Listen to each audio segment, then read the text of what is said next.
ഞാനേ ഒരു സൂത്രം കാട്ടിത്തരാം കേട്ടോ. അപ്പോൾ ഇതാ രണ്ടുപേരും കൂടി ഇവിടെ വീടുണ്ടാക്കല, രണ്ടുപേർക്കും ഓരോ വീട് ഉണ്ടാക്കുന്നുണ്ട് കേട്ടോ. സച്ചു റിച്ചും കൂടിയാണ്. വീടിനിതാ പിന്നെ മതിലൊക്കെ ഉണ്ട് രണ്ടുപേരുടെയും വീടിന്. സ്കൂൾ അടച്ചല്ലോ, ഇനിയിപ്പോൾ ഇങ്ങനെയൊക്കെ ഓരോന്ന് കാണേണ്ടി വരും. ചെടിയും നട്ടിട്ടുണ്ട് കേട്ടോ.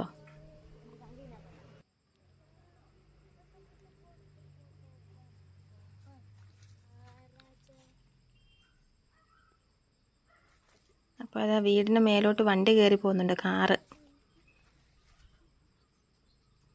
കിണറ്റിൽ വെള്ളമില്ല കേട്ടോ, വേനൽക്കാലം ആയതുകൊണ്ടാന്ന് തോന്നുന്നു.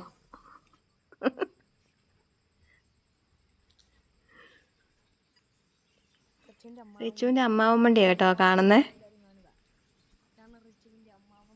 റോഡ് ശരിയാക്കുക.